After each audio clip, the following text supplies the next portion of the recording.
Business Solutions. Located at 171 Londonderry Turnpike in Hooksett. Serving all your employee benefits planning, design and administration, investment and wealth management, and customized business insurance solutions. They are available at 866-841-4600 or on the web at cgibusinesssolutions.com. You are listening to WMNHLP, Manchester's radio, broadcasting at 95.3 megahertz frequency modulation from the top of 1000 Elm Street. Our studios are located at 1045 Elm Street and licensed to Manchester Public Television Service in Manchester, New Hampshire, USA. Contact us by email at WMNH953@gmail.com or through our website at WMNHradio.org.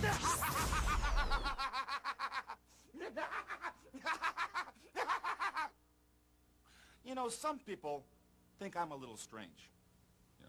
Other wrestlers think I'm a little strange.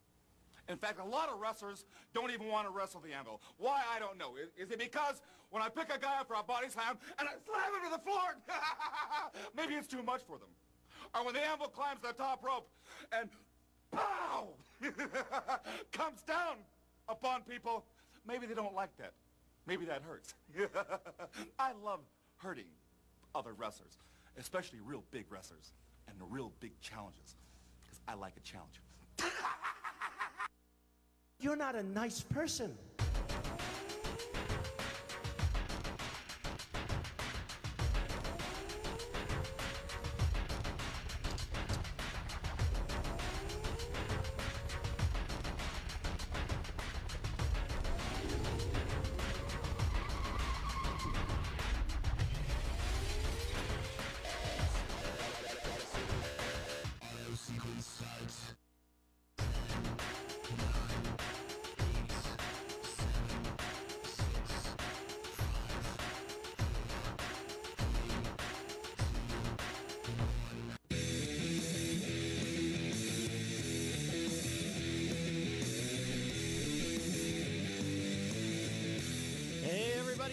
It's that time again. Happy Monday. It's Matt Connarton, Unleashed in the Afternoon.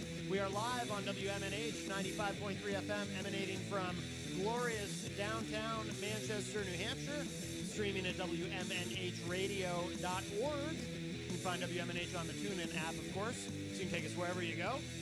On Channel 97 Comcast in Manchester and on Facebook via Facebook Live on the Matt Connarton Unleashed Facebook page. I already see Jenny in there. Hello. And Walter Herbert Reed III. Coming up in the second hour, we're going to talk to CJ Buck from Buck Knives and the American Knife and Tool Institute. Looking forward to that. And joining us for the first time on this program here in the studio, we have Mike Doyle with us. How are you, sir? Good. What's going on there, young man? Well, you know, it's a sad day, Mike. Are you a wrestling fan at all? Did you ever get into wrestling? Well, I used to be. Okay. It used to be big in Manchester when I was 20. Oh. At the JFK. Right. They used to have all the Andre the Giant, Chief J Strongbow. They all came through. Toro Tanaka. Yeah, I remember when I was a kid, I would see stuff about it on the news, like on Channel 9 that night. Oh, wrestling was in town. It was like, right. Oh, I didn't even know. Were you aware of the passing of Jim the Anvil Neidhart? I was not. That was the clip that I played at the beginning of the show for anyone who's baffled. Like, what was that? That was one of my favorites when I first started watching wrestling. It would have been around '85.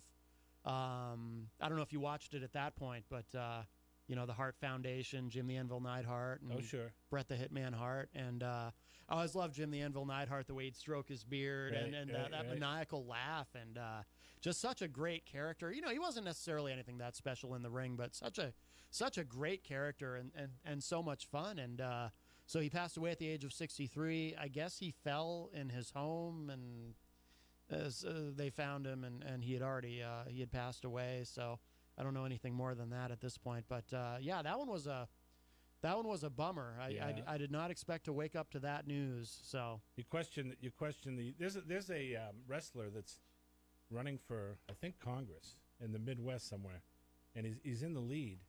And the only thing you got to question is they can be as sane as the next guy, right? But you got to question all the years of steroids, which weren't, it's got to do something to your body. Right, absolutely. We've seen it. We've seen it. Who people take mild doses.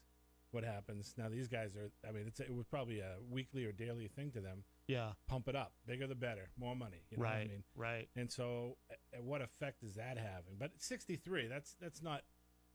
I'm almost 60, so I'm trying to think that's young. Right. Right. Yeah. But 63, it could happen. Yeah. I guess. Yeah. He fell and you would think after all the years of people slamming it on his head, right, there'd be some pushback to hurting when you hit a coffee table or something. He's probably fallen through 5 of them in his lifetime. Sure. That they used in the ring as a prop. Yeah. Well, that's the thing too is they don't do at least in WWE they don't do chair shots to the head anymore. But I remember during what they call the Attitude Era, for those who don't know, like during the 90s, like you'd see guys getting hit in the head all the time. All the time. And it's like, and with what we know now about CTE, I mean, that's one of the theories, seems to be one of the prevailing theories about what happened to Chris Benoit.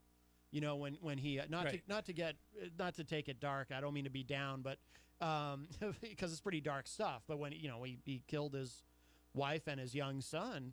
I guess when they examined his brain during the autopsy or afterward, they, apparently there had been some significant deterioration, and he used to do a diving headbutt off the top rope, and that's probably what happened. Is it just years of that really damaged him? They got hit with ladders. Oh yeah, they got hit with barrels. People would throw barrels in the ring. Yeah, when I used to go to the JFK with Toro Tanaka and some Jimmy Snookerfly Snooker or something, whatever. Superfly Snooker. Yeah. And they used to always throw a barrel in the ring, although aluminum. Yeah. They'd still walk up when a guy from behind and just boom and put a big wrinkle in the barrel. Yeah. And you go, you know what? It's all fake, but let me tell you, that's got to hurt a little bit. Yeah. The guy's got to know it's coming. Of boom. course. Well, speaking of Jimmy Snuka, too, I mean, he got clocked with a coconut by Roddy Piper in a pretty famous segment, and apparently that would, he hit him. He really hit him. Yeah. So and Snuka, I mean, he passed away within the last year, but he had some pretty severe issues himself, and he had a lot of deterioration. So I think it used to be better. Do you think it used to be better than now? Now it's so scripted.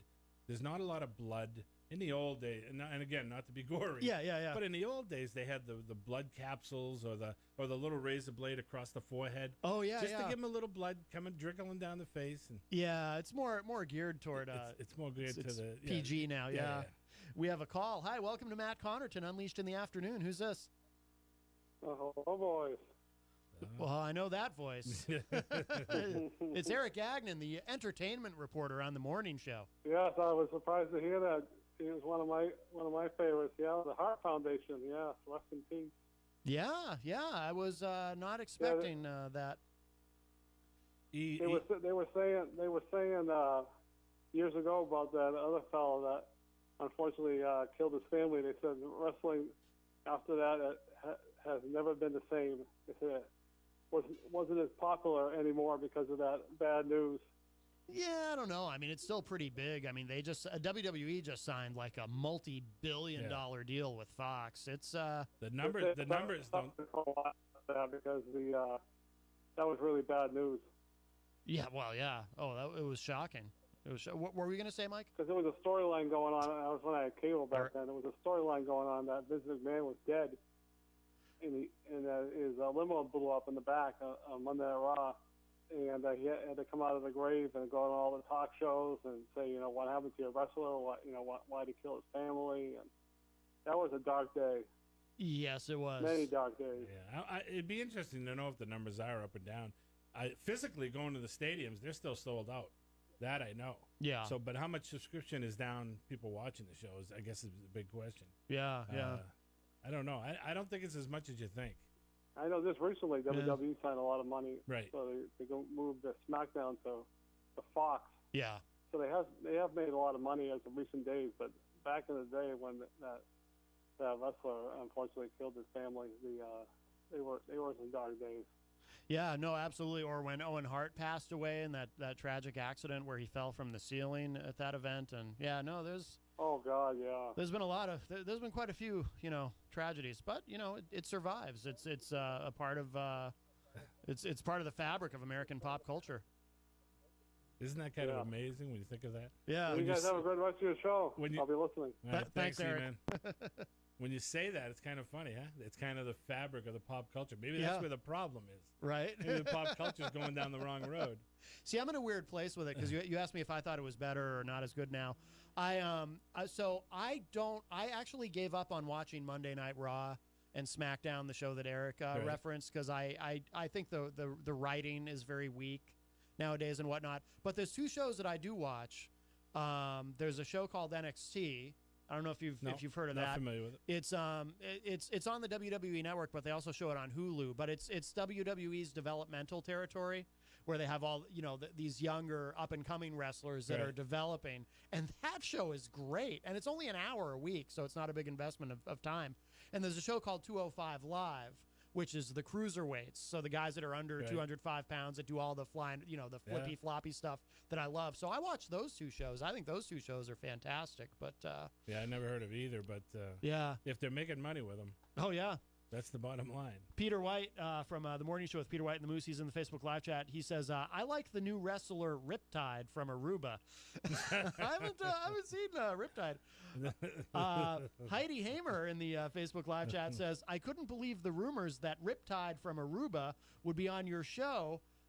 Matt had to see for myself. Welcome, Mike, to afternoon radio. Wait a minute. Are you Riptide from Aruba? You want me to tell you the story? Yeah. I was in Aruba this past December. Yeah. And I got caught in a riptide. Oh, I thought you were going to say you signed a wrestling contract. No.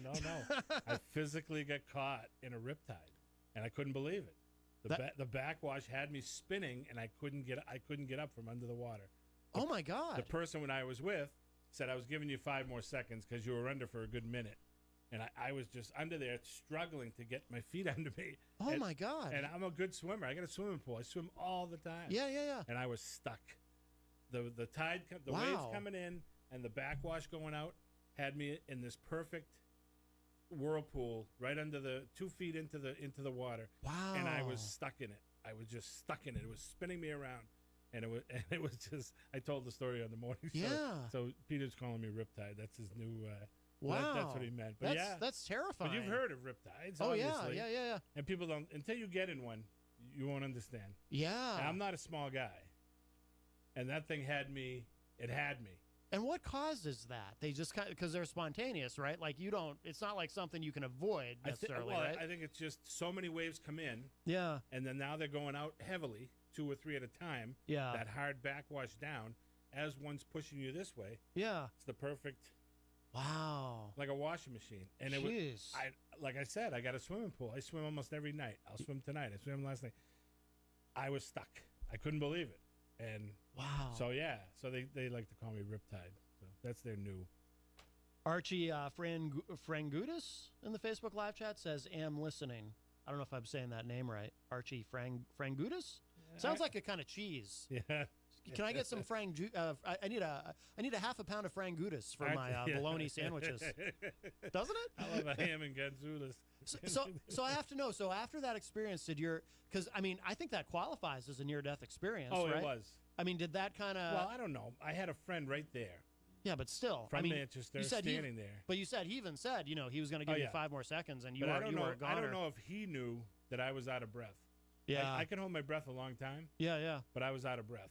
Wow. And I just got my feet to the place where I could push myself out, and I was able to push out about 5 feet. Yeah. And get out of that little vortex of waves, and then I came up, and I was like gasping for air. Yeah. And the guy I was with said, he goes, two more seconds, I'm coming in after you. You were in trouble. And oh, I said, my God. And I'm only 5 feet in. It was only 5 feet off the shore. Wow. I know. It's amazing. And again, look at my size. And it had me. It had me spinning. So when you think of kids, think of a little kid. Oh, yeah. 5 years old, 6 years old. Would never survive Would that, never survive. Wow. It would just spin them. And so, anyway. Did it survived. It sounds cheesy, but did it change your, because I always hear people talk, when they have a near-death experience, it changes their perspective on life. Not really. No? Yeah. still a Republican, and I'm still a mess. Right? Archie says my pronunciation was correct. Wonderful. Also, Travis R. Gendron. See, I don't know if I'm saying that right. Yeah, that's He's definitely Gendron. Gendron, okay, someone you know. He says, hey, what's up, guys? Can you about my dad out? He is my best friend and one of the best men I know. His name is Steve. I think he means, can we give his dad a shout-out, I think is what he meant. Sure, shout-out to Steve, Travis's dad. Go Steve. Go Steve. That's what I say. Shout-outs. Hey, not enough of that love going around. That's right. Father to son, son to father. Now, this is not your first time here, no. right? You've been actually. Didn't you guest host the morning show at one point? I've been a few times on the morning show. Yeah. I come in a lot when there's like Kentucky Derby, horse races, because I follow the races a little bit. Oh, okay. So they have me in for the races, things like that. I fill in for the moose every now and again. Yeah. So and you're then used to... we did a show on Manchester Public Television for 11 years. Bear and the Big Guy. Right, so, yeah. With Phil Crosdale. So then that was like a sports show, Sports right? show. Yeah. Sports, leaned into politics a little bit, some laughter, a little bit of everything. Yeah. Why'd you give that up? Was it just time after 11 years? Phil became Waterworks director, and got too busy. His time was too busy. Because you should be in front of a microphone. Like I'm actually kind of jealous of your voice. Really? It's not that good. I think I have a good radio voice. I think you have a great radio voice. You have a different radio voice. Your voice is deep. Anyone who's got like a deep voice, I'm like jealous of. Even my own father. Like he called the show last week, and he's got this great radio voice. It's like, you know what it is? It's the shape of my nose. Makes me a little bit. It makes me a tiny bit nasally. I wish I were just a little. You do have that. You do have a hint of prepubescent. Is that what I'm saying it right? Pre-puberty. I do. Well, that squeak. You know, I also don't have any hair yet in some areas, so that you might be onto something there. I forgive me, everyone, if that's TMI. But it's different. It's definitely different. So, what now? You wanted to? You've got notes there. Well, you've got some papers. Different things. No. Hey, I got a game later too. If you want to play something, let some people guess. Oh my goodness! Who's been arrested more times? And all these celebrities. Oh, wow. So you just guess, and you're a celebrity guy. Aren't you up on the... I've never been arrested. How dare you? Yeah. Hello to Peter Joseph Galinas in the Facebook live chat who says hello from Vietnam. He's in Vietnam. He goes and he helps, he teaches Vietnamese children how to speak English. Oh, that's nice. Good stuff. What's the matter with that? Nothing. Good stuff. No, I just saw a commercial today for Russian elderlies looking for money. Russian elderlies. I thought that was odd. That they're actually saying donate, and I'm thinking, is that money going right to Putin? Is that just anything that goes to Russia? Yeah. Via here, this is to help. Thank you. I mean, I've heard of buying a Russian bride, but I've never heard of helping to pay for a Russian old person. I saw it twice today. No kidding. Yeah, they're showing these old Russian immigrants. I guess I don't know. I'm not sure. That's weird. Caught bits and pieces, but they are trolling for money. But wow. Anyways. Jenny in the Facebook live chat says, hope you're safe and doing well in Vietnam, Peter. Yes. Yeah. Well, I mean, obviously he's safe because he's online listening to the show. Yeah, so. Good stuff. Yeah. You're international. Yes. That's why I always give the area code when I give out the phone number instead of just the 250-6007. I always include the 603. So in your promo to start the show, which is very good, by the way. Oh, thank you. I love that countdown. I love all of that. Oh, thank you. I appreciate that. But you played the Trumpy saying. Yes. You're a loser. And I saw a smile on your face. No. I played the "You're not a nice person." Oh yeah, you're not a nice person. In response, because Jim the Anvil Neidhart, he used to like to hurt his opponents. Oh, is that what it was? Yes. There was some thought to it. Yeah, actually there was. But I did see a smile on your face when that came across. Yes. You love that, don't you? I do. I love everything about. I'm not as anti-Trump as people think I am. Oh, I don't know about that. Like, I'm critical of him, but I do enjoy him. I mean, it's an amazing time to be alive. It's an amazing time to do a radio show like this. Yeah. For an entertainment factor, he is entertainment. Absolutely. But he's not a politician. That's the big thing. But you know what worries me the most, though? I didn't know when you want to get in this a little bit, but bothers me most is what we talked about right before the show. Yeah. When did government stop working for us? That's a simple question. When did it? What year do you think? What decade? What decade did the government stop being for the people, where it's just a game now? It's just I don't know that ever in my lifetime it wasn't like it is now to some degree. I mean, If I were a libertarian, I would probably say, well, government's never really been for us. If I wanted, and I have some libertarian attitudes, but I don't know. Do you think government's ever really been for the people? I don't know. I don't know how far back I can go and be educated, educationally speaking. But let me give you an example. I'll give you two examples, but this first one. You ever watch the State of the Union address? Oh, of course. A political junkie like me, I never miss it. Yeah. So whatever president's up there, whatever line he throws out, you'll see half of the room stand up and standing O. Oh, yeah. Yeah, the of course. exact other half of the room on their hands. Yep. Yep. Now, you're telling me there's not one guy on the other side of the room that feels like, you know what, that's really good. Oh, yeah, I should course. stand up and clap for that. Yeah. Or there's not one guy on the standing O side that says, that sucks. That was a bad plan. It's not good for my constituents. But how did we get to that impasse? How did we get to that where it's just yes or no and nobody can have their own decision? I do think the polarization has gotten worse over the years, but I do think, this is one of the reasons why. Oh, hello to Brian Brody in the Facebook live chat, and congratulations to Pete Gelinas, who got married. Just got married, so congrats. I think that part of the problem with, and it's one of the reasons I'm an independent and why I try to reject partisanship is because we elect these people. I call them our elected lawgivers and overlords, because obviously they know what's best for us. Yeah. They don't actually represent us when they go to Washington. They represent whatever set of lobbyists and special interest groups and, corporate donors and whomever. Or head of the party. Or, right, of course, yeah. So my second case, which is very telling, and I got to use this as a reference because it just came up, was the tax bill. Yeah. Right? And there were 239 Democratic senators and congressmen. It was 239 no votes. Right. How is that possible?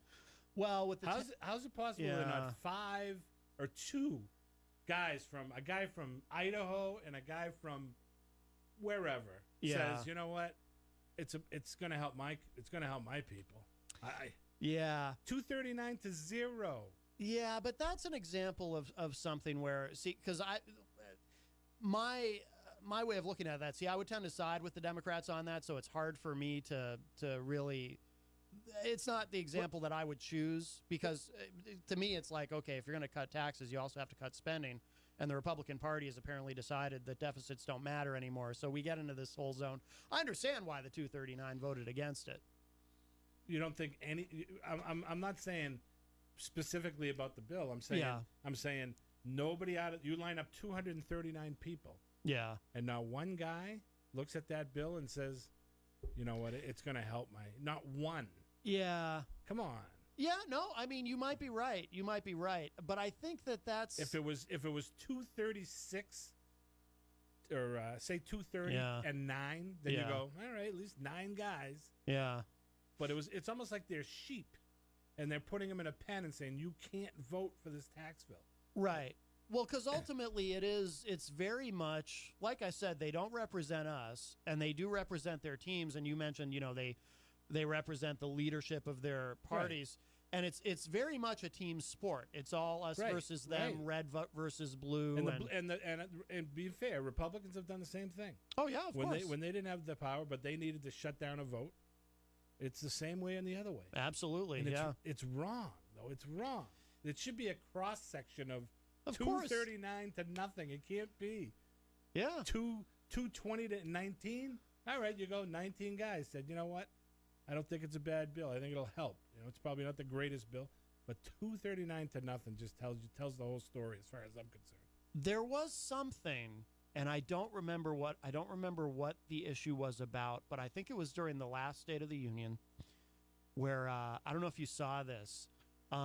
Joe Manchin, who's for a Democrat, he's a pretty moderate to conservative Democrat, but he actually started to.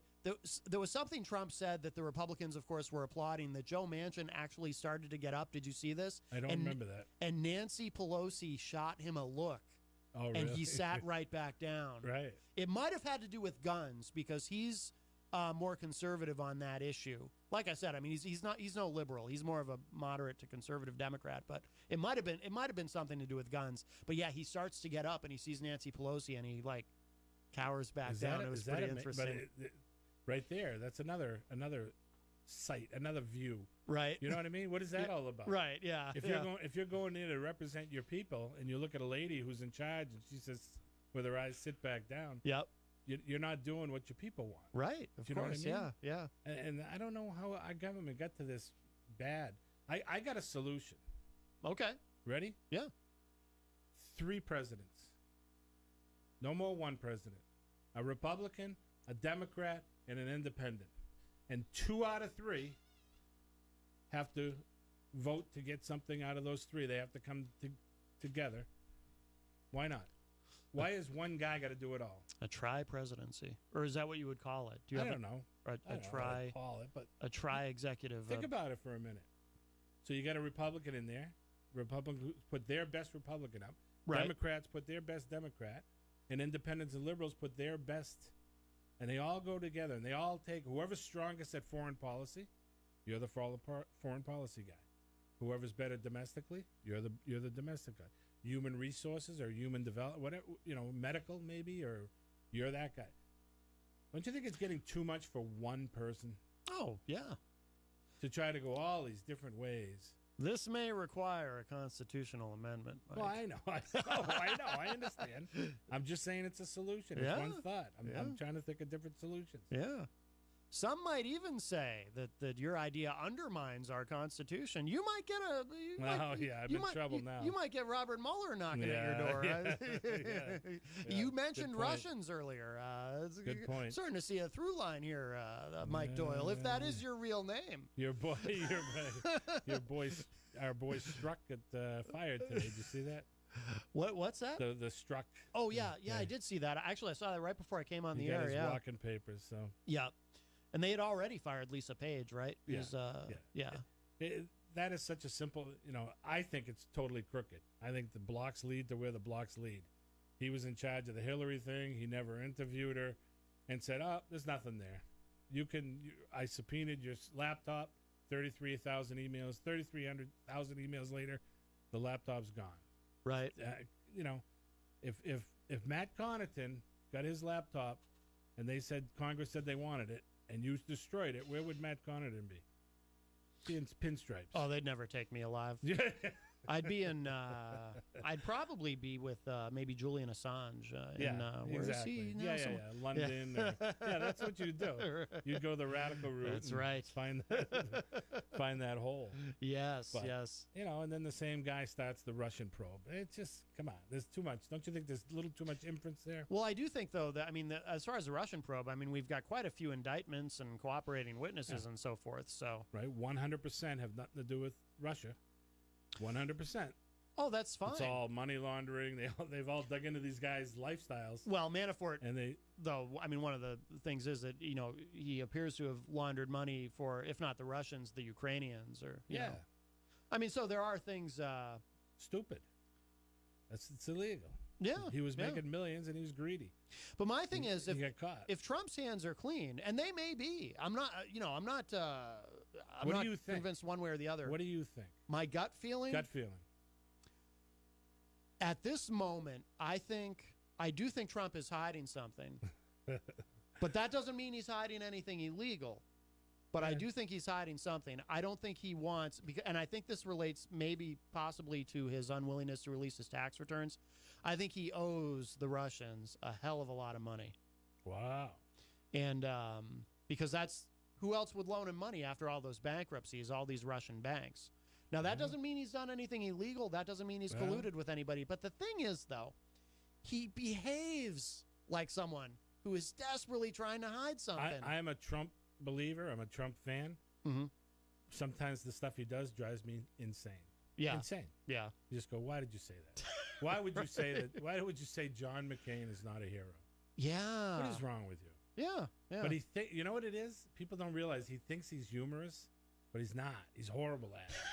Right? Yeah. And he just is, and he falls over his stupid comments. Yeah.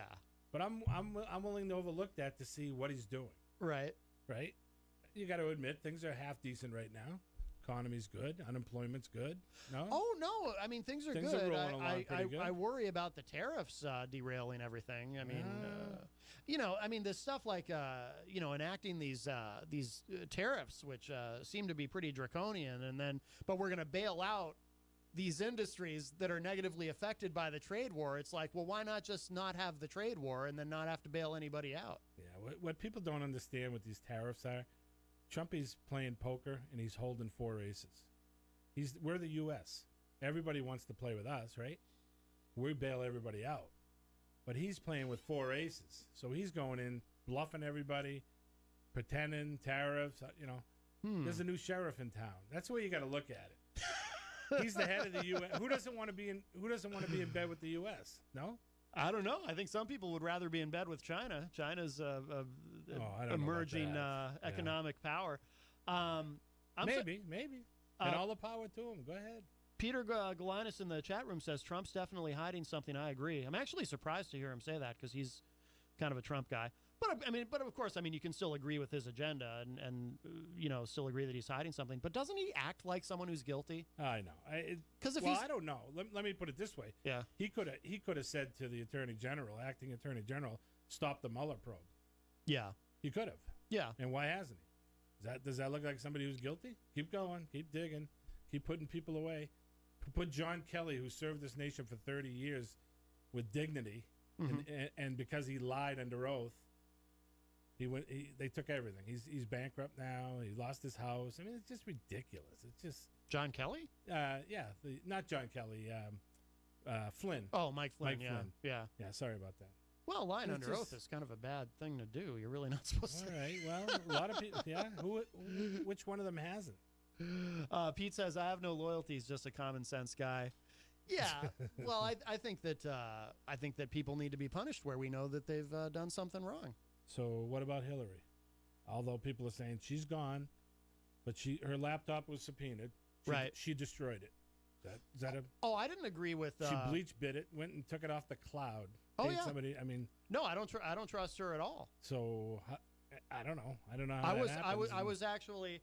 I mean, I'm not just because I'm not a Trump guy. I'm not going to defend Hillary because I don't trust any of these people. No, I mean, I was actually I was kind of surprised, like a lot of people, when Comey came out that day and said, "Well, yeah, she was reckless or careless or whatever, but it's all good. Don't worry about it." No, I was. He was told to say that. I didn't agree with that at all. That's why Clinton was on the plane. Got Loretta Lynch. That was incredibly inappropriate. To call what happened there. Loretta Lynch calls Comey and says, "Listen, you can't say it's a crime. You got to come out and say it was really reckless, but it wasn't a crime." And that's why Comey said that. Well, right before the election, he realized this is all going to come out. So that's when he switched gears and said, "You know what?" Well, to be fair, I mean, there is some conjecture there on your part about who said what to who. However, having said that, that is credible, the scenario that you just laid out, because it was incredibly inappropriate for Loretta Lynch and Bill Clinton to meet on that plane, and the excuses that were made afterward were pretty flimsy. I mean, that looked pretty bad. So and then it followed in, but I don't know. So I don't know, and I really don't want to see her go to jail. To be honest with you, she's gone. She's done. She wanted to be the first female president. I think somebody else should step in her place. Maybe you're. Are you a Cortez fan? Are you the girl from New York? I don't know her first name there. That's running around. Alexandria, right? Yeah, Alexandra. I don't know too much about her. I'm not. I'm kind of learning about her. I wouldn't say I'm a fan because I'm not a socialist. But she is as socialist as they come. Yeah, Everybody work, give you a check to the government, and they'll parse out how much you need. Yeah, and I'm not with that. I mean, I was a Democrat up until about, mid 2000s. I agree with Democrats on a lot of things, and people listen to the show, and sometimes they think that they assume that I am a Democrat because I pick on Trump or the Republicans and whatnot. But I mean, that just has to do with that's who's in control right now. But honestly, I mean, I have a lot of problems with the Democratic Party too. I mean, I'm an entrepreneur, and to me, liberalism not just socialism, but just even more broadly, liberalism is in many ways the natural enemy of capitalism, which socialists are actually proud of, that being the natural enemy of capitalism, but also the enemy of entrepreneurism. There's police in the building, by the way. Now they're leaving. They kind of took a peek in here when they were going upstairs. I put money in the meter. Okay, if you say. I wonder if they were listening to the show and they heard you talking about Russians and, I don't know. Yeah. But that's a good one. No, but I'm a capitalist. I'm an entrepreneur, and I'll tell you what. At a certain point, it's hard to hang with. There's a lot about liberalism I agree with, right? But economically, it's like, and don't get me wrong, I'm for a fair wage and everyone having a living wage, and I'm kind of pro-union, sort of, I guess. Maybe not in all instances, but and that stuff gets complicated. But no, there are basic liberal principles that I do agree with. But it is. I mean, the attitude is becoming increasingly like what you said, Mike, where give us your whole check and we'll parse it out for you, because that seems to be what the socialists want. And I'm sorry, but no. Yeah, I think that's the biggest hurdle with the Democrats. I'm hearing that it's the Trumpy agenda and this, that, but I think the split they have between these new faces, especially this Alexandria running around with Bernie Sanders, those two are an item, and they're just saying, socialist for all. I mean, let's have free health care, free college, give us your checks. I mean, how far is that going to go in the Democratic Party? The other side of the party is like, what are you talking about? You know what I mean? Well, there is a real split. Archie Frangudis in the Facebook live chat says, agreed regarding liberalism. It allows Muslim faction to move closer to a takeover, which they are working on. Well, that I absolutely disagree with. I don't. I'm not an Islamophobe, so I'm not with you there, Archie. I don't think. I mean, granted, I do realize we had 8 years of Sharia law under Obama, but I'm kidding, of course. That's sarcasm. No, you lost me there, Archie. Unless that was kidding. Maybe Archie's being sarcastic, but that Obama thing's going to get you in trouble. Somebody's going to take that the wrong way. Yes, that combination of Sharia law and communism, Shariaism, I think Obama called it. Yeah. No, but there's a lot of liberal principles I agree with. I'll tell you, you did mention healthcare. I'm not there yet, but I'm warming to this Medicare for all idea. I'm warming to it. The Koch brothers, of all people, just commissioned a study. And to their credit, even though it didn't show the result they wanted, they released the results anyway, that showed that it actually would be cheaper for the country to do Medicare for all. And it's one study. The variable is what kind of service does cheaper mean? Right. No, do you know what I mean? That's a fair point. In Canada, some people are waiting months for whatever, just some basic stuff, knee operations and stuff. You got to wait months to get in line because they have that healthcare for all in Canada. So that's the question. Yeah. It's easy to say, in a study, it could be cheaper. And they should definitely look at it. I'm warming to it. Because who doesn't want everybody to be covered? Exactly. We all do. Exactly. I don't hate anybody. People say, you're a Republican, you hate everybody. I want everybody to have health care. Yeah. I want everybody to have a good education. Mm-hmm. I want everybody to go to college if they can or learn a trade. Who doesn't want that? It's just going to make our society better. You know what I mean? Right. Of course. Never has there ever been a bigger, say, 10 or 15-year window with the drug epidemic of education matters now for the next group coming up. Mm-hmm. Do you know what I mean? Don't you think elementary-wise right now? And we've got to teach them right now how bad it is. We've got to, when they're impressionable. Right. Because this last generation, it's been tough. Yeah, absolutely. It's been a tough go, and somehow you got to nip it in the bud. Right. Yeah. I mean, Mayor Gatzis was he was for doubling penalties in New Hampshire if you get caught with drugs. Yeah, make it a place you don't want to be caught selling drugs. You know what I mean? See, I'd go the other way though, and if you're if you listen to the show, I mean, my attitude. I want to end the drug war. Cannabis, I want to make fully legal. Hard drugs, I would at least decriminalize, and I think we need to decriminalize addiction. Yeah, but where do you draw the line? Like I'm talking about crack, meth. Yeah, fentanyl.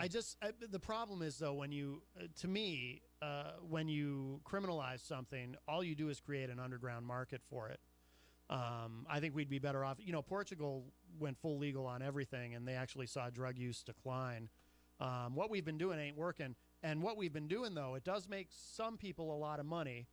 For example, I don't know if you heard, the other day I read a story on the air about something that happened right here in New Hampshire where an abuse of civil asset forfeiture, which isn't even supposed to happen in this state, but, somebody gets caught with something they shouldn't have, or they happen to have a lot of cash on them, and the next thing you know, they're having all their property seized, and that goes right to the government and the law enforcement. And I think the drug war is such a colossal failure, and I think it just, and again, I'm not saying people should be out doing drugs. I'm not saying that, right.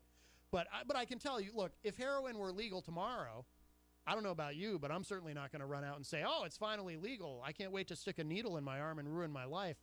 I just think it being illegal and locking people in prison for it, I think it creates much bigger problems than it solves. Well, what about the sellers? Not necessarily the users, but what about the sellers? So when you talk about the sellers, people are propagating just knowing that this is going to be wrong. Yeah. They do know it. You know what I mean? Oh, I agree with you. And they're scumbags. And I hope everyone understands that I feel that way. I'm not trying to justify anything. I mean, they're if you're out there selling heroin, you're a scumbag. But, and by the way, that sort of plays into part of why there's this part of me that isn't sure I want to fully legalize everything, maybe just decriminalize hard drugs. But I also think, too, again, what we're doing isn't working. Every time you arrest a drug dealer, you're creating a job opportunity for another drug dealer. And it's one of those positions where you don't submit a resume and try to get promoted. They're shooting each other in the streets. That's why in a lot of cities, when you see a major drug bust go down, it's immediately followed by an uptick in violence, because now you've got everyone who's in the drug trade trying to sort of claim that turf. You know what I mean? Right. I think it just doesn't work. I think what we're doing, nothing about what we're doing works. So if your theory's right, then there's no answer. That's the problem. No. If you're saying one goes down and one or two come up, there's always that, like almost like a forest. You chop down one tree, two others grow. Yeah, but the thing is is that what you're saying? Not exactly, because I think if you legalize or at least decriminalize, you kill off the black market. If it's out in the open, there's no underground black market. All right. So then these, for example, we've seen that with cannabis, where cannabis has been in places. We haven't gone full legal in New Hampshire yet, obviously, though it's inevitable. But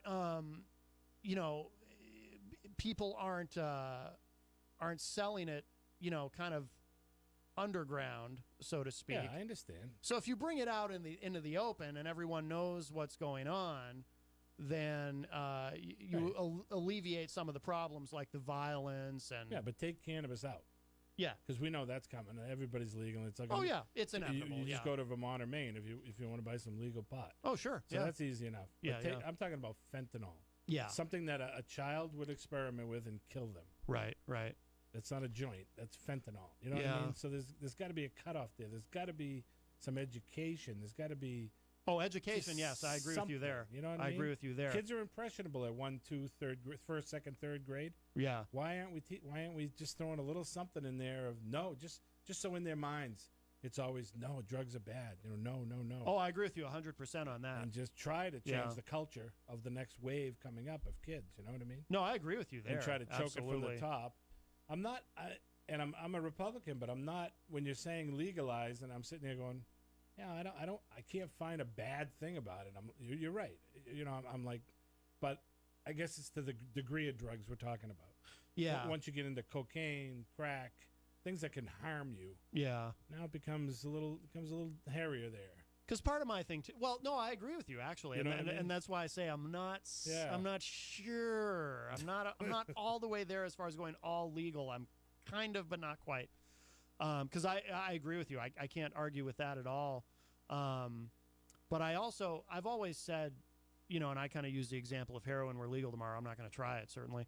I don't particularly think that it being illegal really prevents anyone from doing it who wants to do it. No.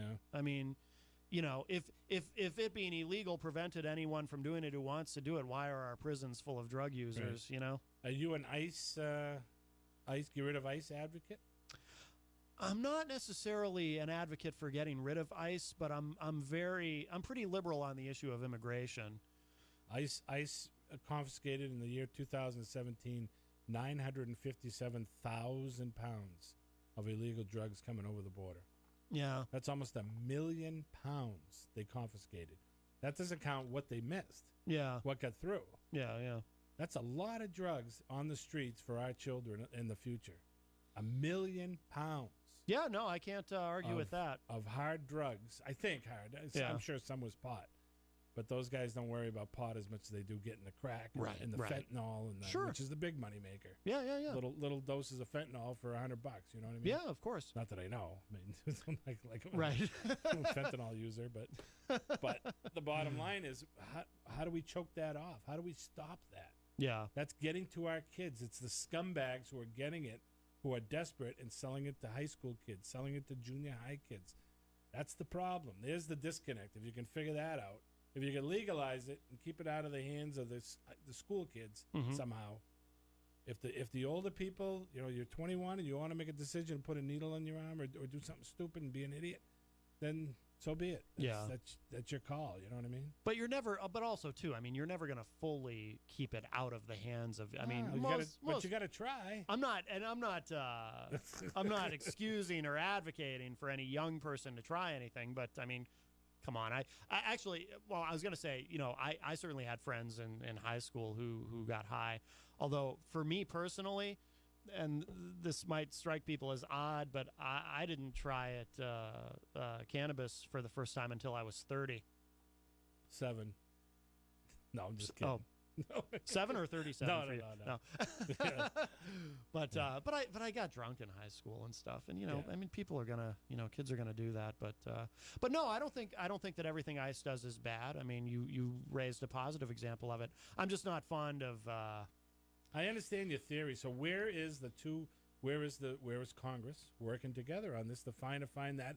You and I just discussed it. Yeah. 2 schmoes from Manchester. Yeah. Why can't Congress sit down and have the same discussion? Right. And say, okay, how do we legalize it or decriminalize it and keep it out of the hands of kids? Let's have some bills that'll try to do both. Right. And try to find that happy medium. Yeah, yeah. But it's always 100% yes, 100%. It's just stupid. Exactly. Well, although, I'll be a little bit optimistic here, because there actually has been, and this is all moving at a glacially slow pace through Congress, but there have been instances of bipartisanship on this. For example, there was a bill, I think it was Cory Booker and Kirsten Gillibrand for the Democrats and Rand Paul for the Republicans, and it had some support from both parties, but I think they were the 3 sponsors of the bill. This might have been a year or 2 ago, to finally move cannabis off of Schedule 1. Right. Unfortunately, obviously, it didn't pass, but there was bipartisan support there. So I think that again, it's not moving fast enough. And Trump, to his credit, I'll give Trump credit for something. He did say, he's on record saying that he's open to that possibility as well, moving cannabis off of Schedule 1 and doing something to decriminalize at the federal level cannabis. Much to the chagrin of Jeff Sessions, I'm sure. I had a good friend, a friend of mine had pancreas cancer, passed away last year. Oh, wow. Sorry to hear that. He told me for the last year and a half of his life, all of the medicine that the doctors gave him didn't even come close to him just sitting there and smoking some pot. Yeah. And relieving the pain. Yeah. Relieving the pressure. He says nothing, not even close. Yep, I believe it. If he says, if I took the other stuff, I'd have bad dreams, I'd have rage, I'd have sadness, depression, all the things that come with those chemicals those major chemicals that you constantly. Yeah. He says you don't have that with smoking a joint. Right. Do you know what I mean? It's just, I'd sit back and I'd feel good and I'd relax. I knew I was sick. I knew I was dying. Yeah. But that saved me for that last year and a half. And so when you think of it that way, doctors are prescribing it for certain medications. So that should be a whole different category. Oh yeah. So you know what I mean? Yeah. But anything else you have to shoot up, you have to blow up your nose, you have to, that could cause you to hemorrhage, could cause you to drop immediately. Yeah. We got to take a good look at that. We got to, you know what I mean? You just can't. I'm worried about the kids of the future. Oh, of course. I'm worried about 10 years from now if I'm in a nursing home. Right. And I'm just looking out, and the guy coming to change my diapers got a needle in his arm before he comes in to change my diaper. Right. So I don't know. We gotta help the kids. That's all I'm saying. No, I agree with you. Absolutely. Absolutely. It's quite an epidemic. Yeah. I'm told. I know a certain guy in Manchester that works at night around here, and he told me at 1 o'clock in the morning, you look around most of the side streets, and there's guys in hoodies walking by, pulling on door handles of cars. Really? That's their job. That's their who left their car unlocked. Mm-hmm. That's just not how society's supposed to be. Right. Well, I agree. And we know what they're looking for. They're looking for some money. Yeah. To look for something else. Yeah. And it's not a joint. Yeah. That's right. That's right. Maybe we should set up free joint stands on Elm Street. Maybe that would help with the crack epidemic. Well, we got to get to legalization first. Yeah, one step at a time. Yeah. It's amazing to me if you think. I mean, we're surrounded by states and Canada too that have gone full legal, and we're getting there. But live free or die. Yeah, boy, is that just a slogan or what? Yeah. No doubt. We are getting there, but yeah. I don't know. It's tough. It's a tough situation, but we have all these representatives in Congress for a reason. Work it out. But you know what part of it is, too, though, because we were talking earlier about who they really work for. So in this case, they work for the pharmaceutical lobby. Some do, who yeah. Doesn't. Right. And, and of course, law enforcement, they love the drug war. To be fair, some of them don't. Right. You can certainly find people in law enforcement who say, gosh, I'd really rather be locking up rapists and murderers and burglars than putting somebody away for having some pot. But I think in the macro, law enforcement likes the drug war because they benefit from it. Again, civil asset forfeiture, which is consistently abused in this country, without due process, they can take all your stuff and then they divvy it up. So they like it. So you got the pharmaceutical, you got law enforcement, you got the private prison, or as some say now, the prison industrial complex. They want to, they're constantly lobbying to keep all of this illegal because they want to make sure that they keep those beds full because that's how they make money. So that's who the people we elect, our lawgivers and overlords. These are who they really work for. So I think that's the answer to the question, why can't they work it out? Because they have a profit motive not to. So let's take lobbyists right out of the picture. Mm-hmm. Out. No more lobbyists. Yeah. No more lobbyists. You're there to go to Congress to work for us, not special interest, not a guy who gave $100,000 to your campaign, not. You're there to work for us. I don't know where that stopped. You know what I mean? It drives me nuts. Yeah. And then I see all this divisiveness between everybody: Republicans, Democrats, CNN, Fox. It's like, how can this be? It's just news. You know what I mean? Right. It should be what happened today. Yeah. I mean, obviously Fox is Republican. They push everything to the right. They try to, and CNN, they don't want to talk about the economy. They don't want to talk. They just want to talk about scandal and Stormy Daniels and I don't know. Is that news? Is that, I don't know. What's your favorite? What do you watch? What's your favorite go-to? If you have to watch news. So I don't currently have cable. We cut the cord when we moved to Manchester, but I do like I do like some CNN. I like some of the personalities on MSNBC. Yeah. I realize that everything that comes out of there is from a leftward slant, and I recognize that. And there's a couple people on Fox that I like, but most of my news that I get now, I get from just reading, the different sites like Politico and thehill.com and Reuters. And I think it's, I think with cable news, it has become very politicized, very ideologically driven. Right. You would think CNN would, with their ratings, they're in the bottom. They don't even match Fox's overnight ratings. You would think they'd say, maybe we should turn this around. You would think the managers say, maybe we need to do a little more just broad news, put it out there for the people to make their decision versus them kind of leaning towards pushing everything to the left, which they kind of do. And it's all hate Trump. I mean, you got to admit, CNN is and MSNBC. If Trumpy can do anything wrong, it's wrong. How about talking every now and again about just a little something Trumpy does right? Right? I mean, he's not doing everything wrong, No, I agree with The you. economy's going pretty I good. I give them credit on some things. Yeah. I think part of it is I think they've figured out that sort of opinion-driven journalism is more successful. You think so? Because it is a business. Big media is a business, and I know. That's the last thing I want to hear is I want to hear opinion based on something that's fact. mm-hmm. Do you know what I mean? I want to hear a subject that's fact. yeah, Let's talk about jobs, all right? And the ratings right now or where they are. Let's talk about that. Have an opinion about that. But don't say that it's not good, because it is good. right, yeah, But let's talk about it. It may drop off in the future. Is this just a false bump? And is it going to go back down because of the tax cut stimulated the industry to hire more? And is that temporary? Right. Is it permanent?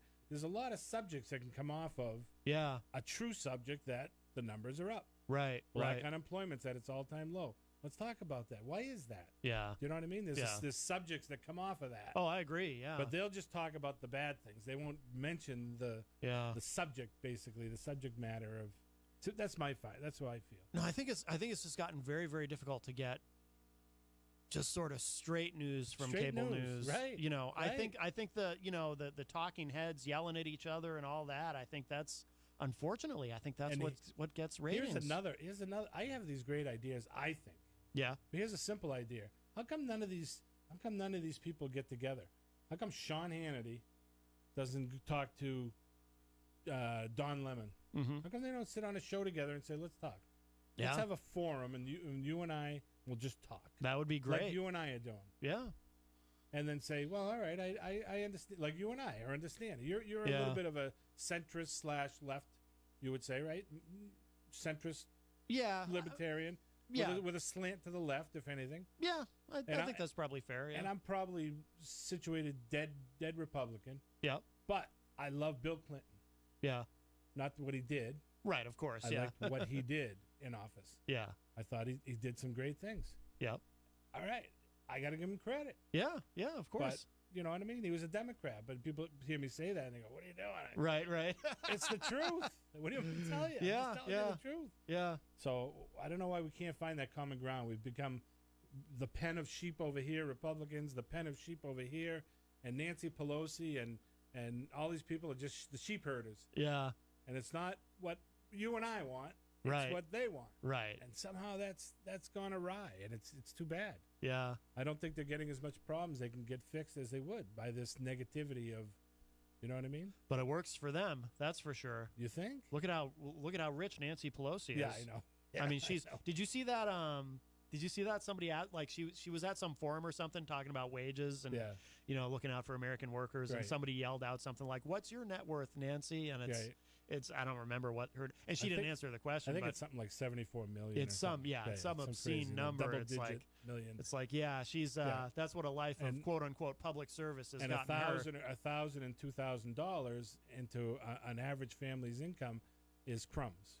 Right? Why do you say that? Yeah. So she makes blurbs too, like Trumpy does. But yeah, of course. Why would you say that? $2,000 to a family of two that just bought a house and need diapers or need whatever. That's all right. Sure, I'll take it. Sure, better in my pocket than theirs. I think that's what it's people like her and Schumer, and I think that's part of what's driving this socialist movement on the left, which may not be the right way to go, but I think that's part of it's a reaction to. It's kind of similar to like you see on the right, like when you saw the rise of the Tea Party or these different right. Or here in New Hampshire, we have a strong libertarian movement who tries to work some of them within the Republican Party.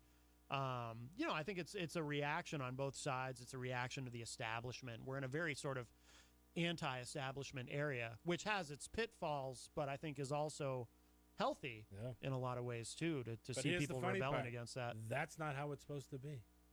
It's supposed to be them there for us. Right. Simple exactly. as that. It doesn't get any simpler than that. Exactly. Yeah. And if you need to, come back and have a forum, and we'll all vote. And so I don't know. Yeah.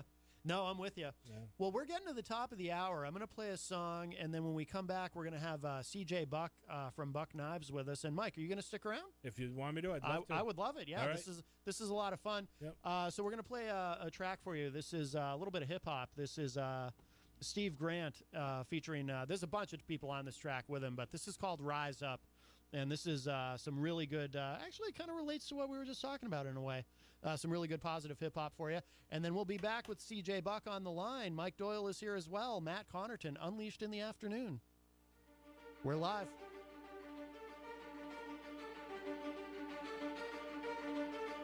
Round two, back again, another global movement, which I just think that in itself is just, that speaks in volumes. And that shows that people can get together. Even if it is a trending thing or a social media thing or whatever it is, it's happening.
Pro try to divide us with their left, right, black and white mass media hype. Meanwhile, they be keeping real issues out of sight, like the poison in our water, soil, sky, seeds, food. The daily assault upon me, her, him, you. The endless supply of lies and chemical-filled skies. We confront them with truth. They try and brush us aside, but we ain't budging. Me, Diesel, and Steve Grant, plus IDD and family. We true top champs, uplifting our fam, taking a strong stand, putting in the work. The situation of man's got our hands in the dirt and our eyes on the target. You can say we pulling weeds from the garden, standing with my brothers cause our mothers getting raped. Time to put the violators in their place.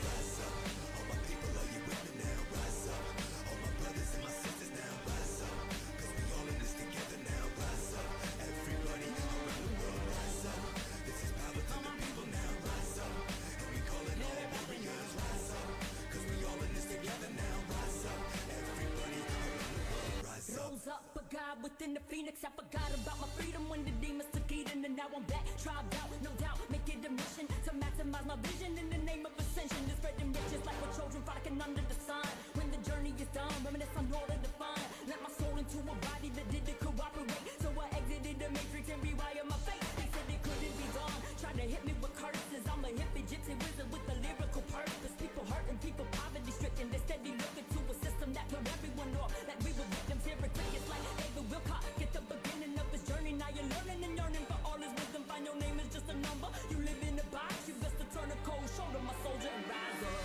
Rise up, all my people, are you with me now? Rise up, all my brothers and my sisters now. Rise up, cause we all in this together now. Rise up, everybody around the world. Rise up, this is power to the people now. Rise up, and we calling all warriors. Rise up, cause we all in this together now. Rise up, everybody around the world. Rise up. On the mic and we rising up for the fight, cause the time and the place is right. It's like lightning the way we strike. Hit 'em quick and fast, listen as the microphone gets ripped in half. It's the type of track to get you hyping up to kick some ass.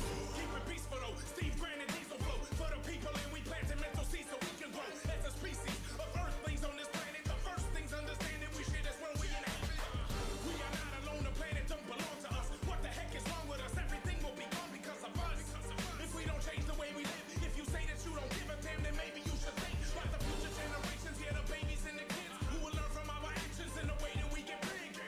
Rise up, all for one and one for all. We changing the way we live because we trying to evolve. Rise up, all my people, are you with me now? Rise up, all my brothers and my sisters now. Rise up, cause we all in this together now. Rise up, everybody around the world. Rise up, this is power to the people now. Rise up, and we calling all warriors. Rise up, cause we all in this together now. Rise up, everybody around the world. Rise up.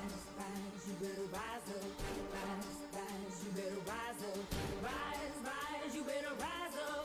All my brothers and my sisters, we gon' rise up.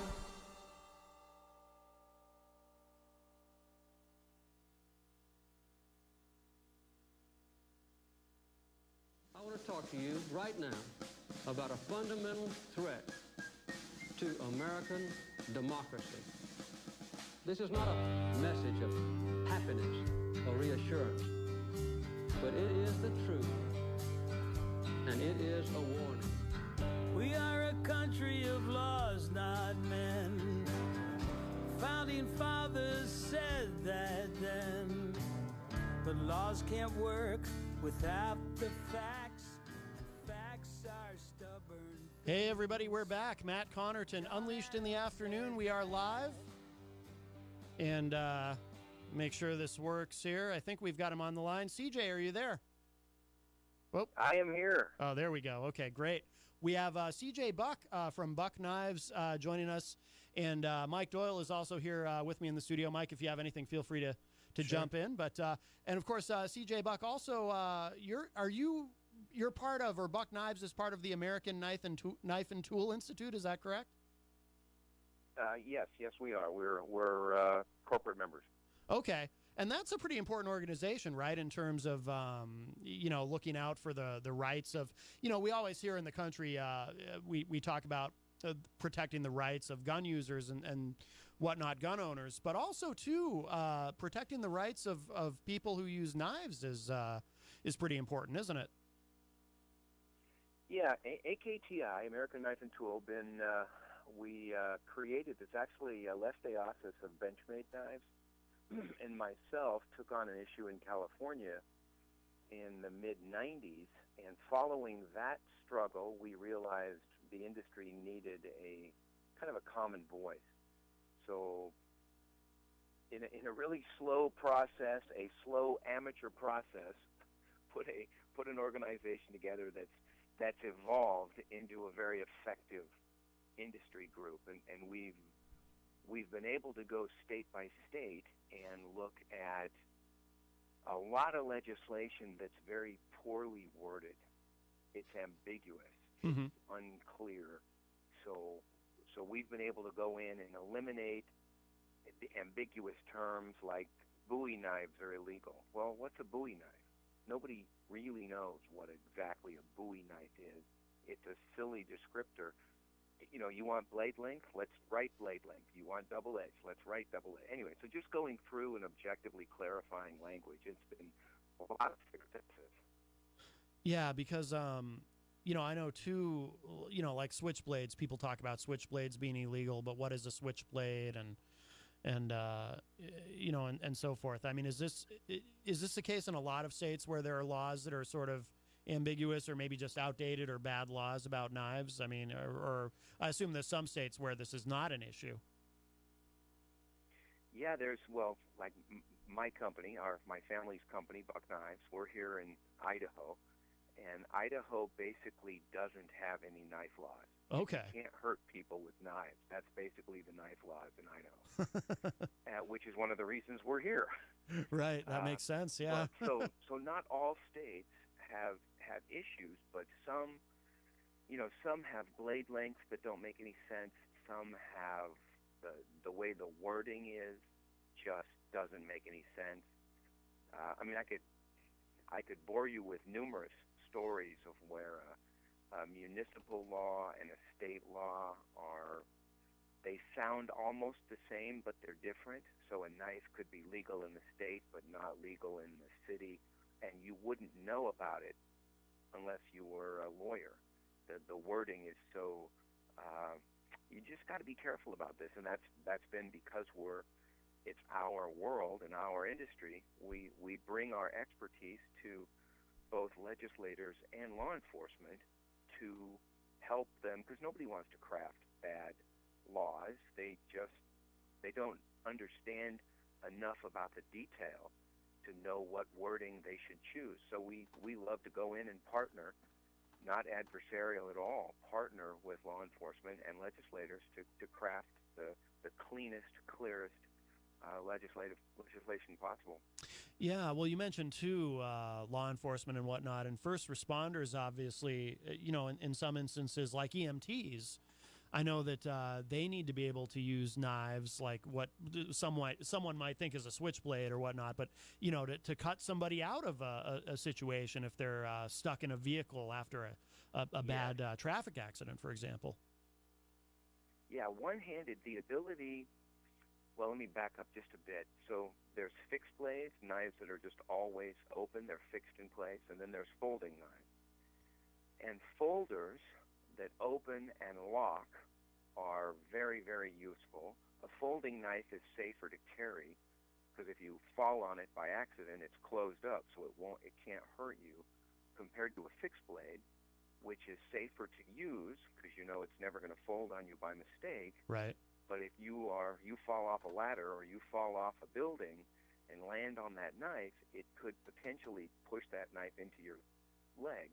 So there's benefits to carrying folding knives, and a lot of times these firemen, law enforcement, first responders, to access that knife with one hand is crucial. Yeah. And when you look at an automatic knife or a switchblade knife, there are knives you can open with one hand that don't have any spring mechanism in them at all, and then there are knives that have a built-in spring where you push a button and that flicks the knife blade open. That's a switchblade or an automatic knife. It's still just a knife. Right. It's no more or less dangerous. It's just a knife.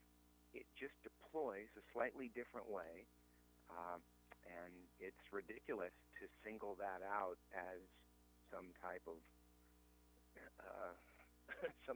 evil weapon. It's just a knife that deploys in a slightly different fashion. Yeah. So CJ, Mike Doyle here. You just clarified in a short time. There's basically two types of knives. So why is it so hard to find these basic categories when there's basically two types of knives, right? There's folding and unfolding. Is that what you're saying? Yeah. That kind of emphasized my point earlier of where we like to come in. And for folks that have never carried knives, don't have any use for knives, I mean, other than a knife in their kitchen, they can't imagine carrying a knife on their person. Me personally, I can't imagine not having a knife with me. It would be like not having my cell phone with me. Yeah. So I can't imagine I got my knife with me right now, so I can't imagine not having my knife with me. But for the folks that don't live around knives, don't understand them, those are the same people who get elected to office with no real training of all the various legislative issues that they are going to be asked to weigh in on. And they don't have any experience with a lot of this stuff. Right. And they're not stupid. They just don't have those experiences. So, we can come in, we can help, we can draft, we can put model legislation in place that gets it done, and they're very appreciative. And I keep wanting to say it's not adversarial because it's not. We're going to go pound those terrible politicians. These are good people trying to do the right thing, and they just don't know and understand. It's not that complicated. Yeah, CJ, when you're in the business. Yeah, what is their argument that are they saying just straight out knives are dangerous, and so we've got to maintain which ones can? Because you know what, walking down the street with a baseball bat in your hand is dangerous, right? Right. Yeah. I think I'd rather have a baseball bat than a knife in my hand in a fight. I mean, so yeah. What is myself? I want a good pair of sneakers. Yeah, right. yeah, Right. Yeah. What is their big argument for giving you the pushback? I think a lot is just inherited. So, say in the case of automatic or switchblade knives, that law was created in 1958, and it was created because there was a juvenile delinquency, if not problem, at least the impression of a problem. And so they thought if they can make what these kids are carrying illegal, it would help them get them off the street. So it's nothing really about the knife itself per se.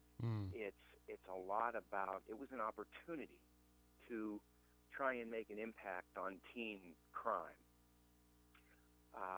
And it's a wrong approach. I think over all these years, we can prove when you run the FBI statistics on edged crime, and edged crime includes sharpened screwdrivers and ice picks and broken bottles.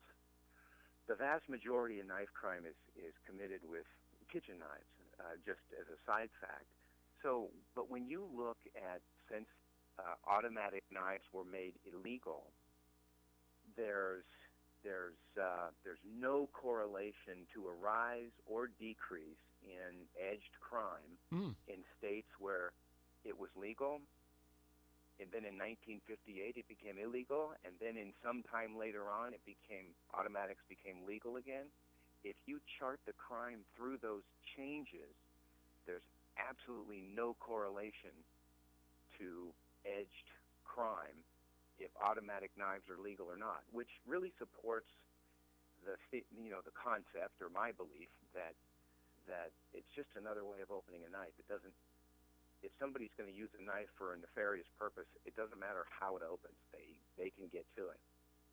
So, so by singling out how a knife opens or how it deploys is bad law, and we've been working to try and get that to be eliminated, and we've made great progress. We've had 8 to 10 states in the last 7 or 8 years strip away their prohibitions of automatic knives. And by the way, the world has not ended. Right. And by the way, is there something federally? Is there a federal bill to make it easier, to travel with knives? Yeah, we're working on 2 bills right now. So there's one bill. Let me bring up a concept called preemption. Mm-hmm. It was something developed for firearms, and that is where if a state has a preemption law, it means that a municipality cannot create a law that's more strict than the state law.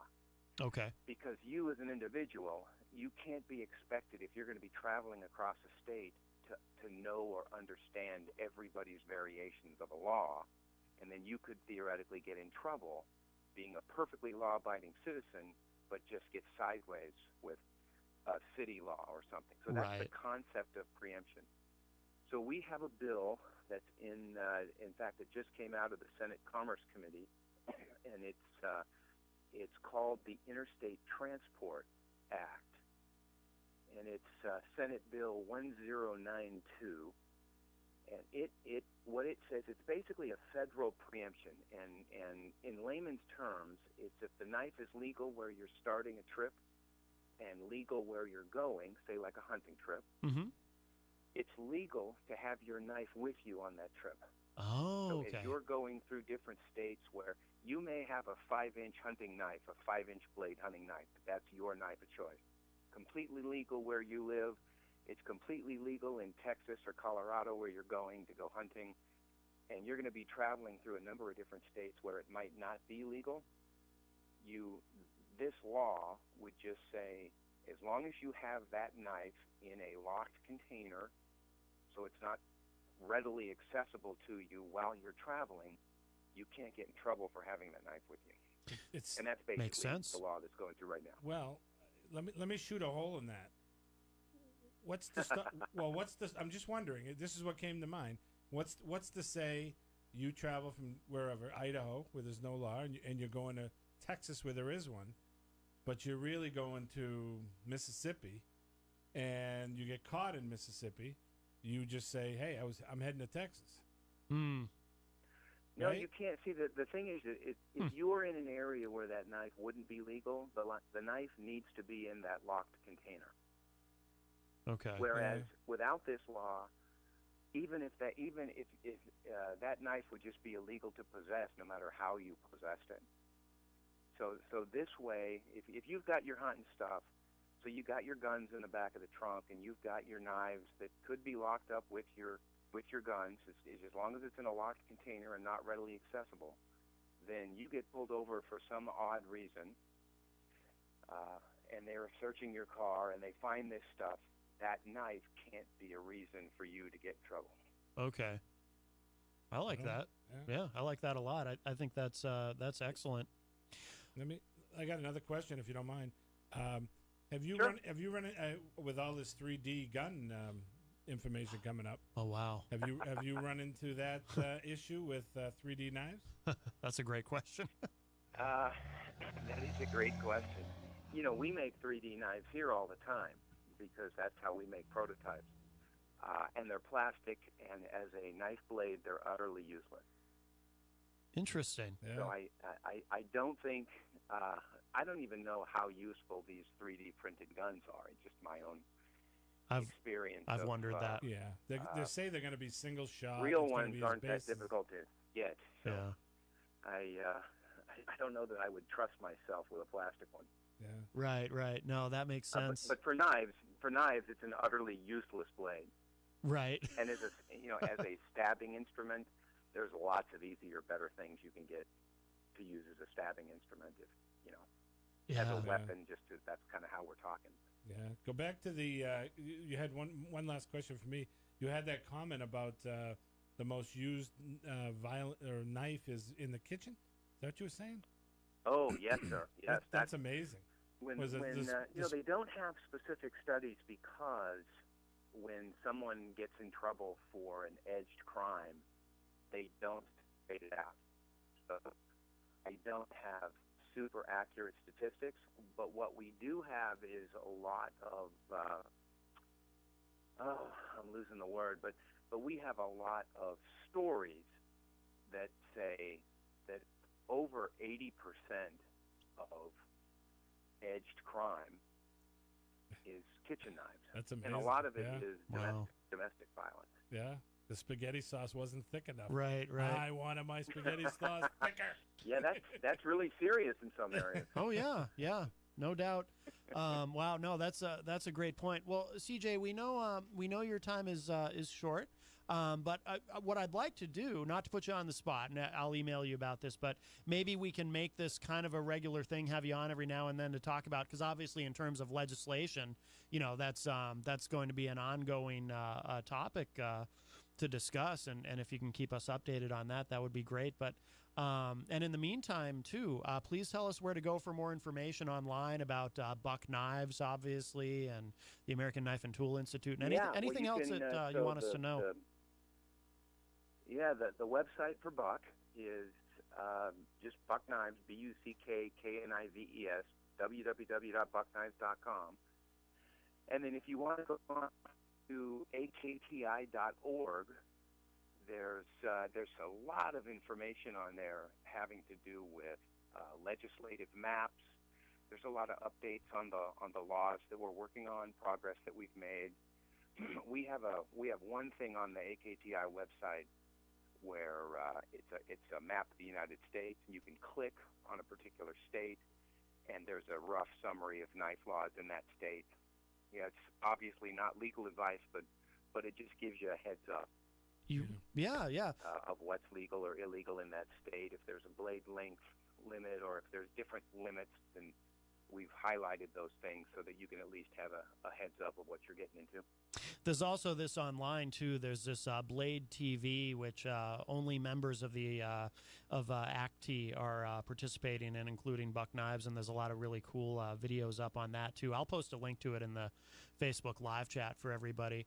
But CJ, excellent. Yeah, absolutely, CJ. This has been really informative and interesting. Thank you so much for your time today, and I'll shoot you an email. Oh, my pleasure. And we'd love to have you back soon. And thank you so much. And we'll talk to you soon, I'm sure.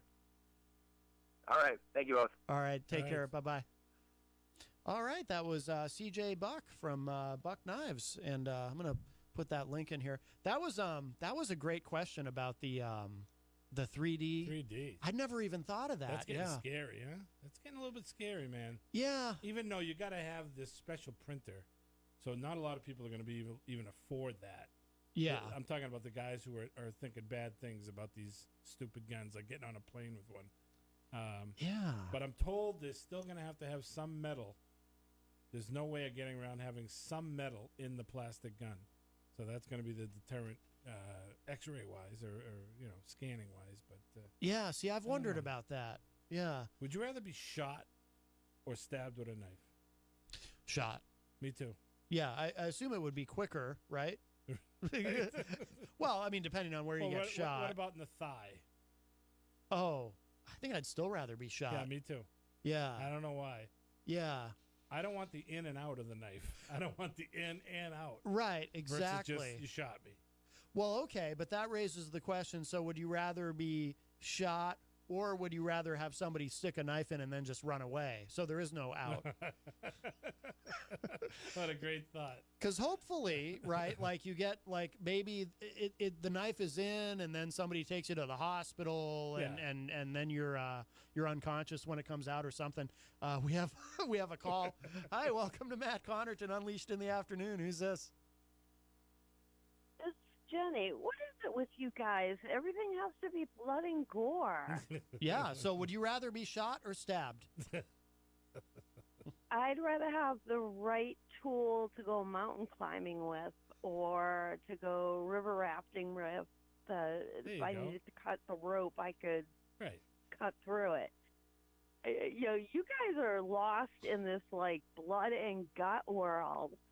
Well, yeah, that's what the world is. Horror movies or something? The world I mean, it's like, to quote Billy Corgan, the world is a vampire set to drain. Yeah, we're on the side that's scared of all this violence out there. Yes. Believe me, we're just trying to get an edge. No pun if intended. you're afraid of a pocket knife, well done. you should just stay home and wrap yourself in bubble wrap, okay, buddy? All right, sounds good. Wow. Because I could do a heck of a lot more damage with the knife I used to carve the turkey at Thanksgiving dinner. That's true, as was discussed. Yes. What the heck with that? The bread knife alone, it's beautiful. Yes. Yes, indeed. Like anybody, you know what? Anybody who's been. That's why, you know, when New Hampshire changed their laws, and New Hampshire is just like CJ's state. There's no knives that are specifically illegal anymore. You know, even the Police Chiefs Association supported it. Right. And they understood that we already have a law in the books that says a deadly weapon. And it means anything. Anything that you pick up or use to hurt somebody else with the, you know, and you kill them or almost kill them or try to kill them, you're going to get that charge, whether it's a lamp or your car or a gun. Mm-hmm. It doesn't matter. So you don't need to have a specific, here, these listed items can't be legal, but these are, you know? Yeah. And it's stupid, like you were saying. You cut your steak at dinner. Should you not have a steak knife because somebody could use it? Right. It's silly. Yes. No. Is absolutely. it Jennifer? Was it Jenny? Oh, Jenny. Yeah. So you seem to know a lot about the laws in New Hampshire, Jenny. Is there a concealed law for knives? I was just wondering. I was going to ask CJ that question. No, too. not at all. So you can just walk around with a knife anywhere. You don't have to conceal it, or you don't have to show it, one or the other. Yep. So, If I was you, I would be more afraid of the pen that I keep in my pocket than I would be a knife. really? I don't know. Really? I'm not sure about that, honey.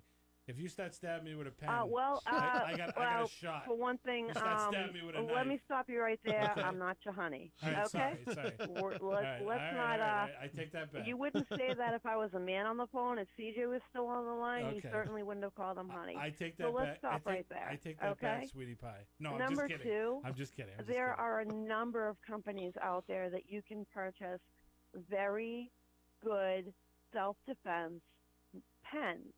And a pen can be taken anywhere. But it can also get you out of a dangerous situation if you're trained to use it. So there's people like Bob Roulard here in Manchester. His tactical company, he teaches people how to defend themselves. If you think about it, you go to the stadium to see a concert. You can't bring anything with you. All these things you're afraid of, guns, knives, you can't bring any of that with you. And right. You're never going to get in with that. But what happens when your little girl goes to the bathroom and there's some guy in there mm-hmm.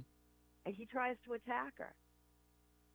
Don't you want her to know how to defend herself and carry anything that she's allowed to defend herself. Absolutely, yeah. And that's where that comes in. So yes, I do know a lot about this. I spent decades of my life working towards helping women, some who had already been the victim of a crime. And the only thing that gave them back their lives was winning that battle and no longer being a victim, but being a survivor who knew how to protect themselves, and it was never going to happen to them again because they chose whatever path. And so what if I'm hiding a knife? So what? Yeah. So what if I'm hiding a knife? I mean, what do you think I could do with my fingernails? I could rip your eyeballs out. What could I do with my toes? What could I do with my elbow? I could bust your windpipe. I could bust your neck so badly that I could push it back and send shards into your spinal cord. Well, yeah. Jenny, I was going to ask you out for dinner, but I'm now decided I'm not going to. I understand, though. We understand what you're saying. Well, the truth be told, I'm Matt's girlfriend. Yeah. Oh, okay. That would be awkward. But I don't know. I don't really, I mean, what? No, go ahead. I don't really worry about it. Yeah. Do you have children, Jenny? Because go ahead. Do you have children? Do I have children? Yeah. That's more and it's not a negative or positive. I'm just wondering. Because me as a father of two and one being a daughter, I constantly worry about her safety. You know, I have mace, and I give her a little tiny thing of mace. Did you give her the mace, and then did you teach her how to use it? Sure, of course. We how went to tell what direction the wind is going. Well, no, did you take her outside and have her actually spray it to see what it's like to actually I did do that. spray it? I did do that. Does it have the dye in it that sticks to the skin? And you know what so else no I matter did? what he says to the cop's going to look at him and go, "Oh no, you're the one she made." Everybody laughs at me, but See, these are the kind of questions that you want to have. I set her But up. like, I wish he was available. I'm ready to hang up and try and find him. Bob Roulard, I highly recommend him. I wish I could. Tactical Defense is it? I can't think of the name of this company. He's located right here in Manchester. Yeah, I interviewed him only classes when I used to do the TV show. He does Yeah, all kinds of things. He'll even do one-on-one trainings. Now, this man has been awarded and trained FBI, CIA, SWAT, you name it. He's been involved with their training. Not the dude sitting there learning, the guy sitting there teaching them.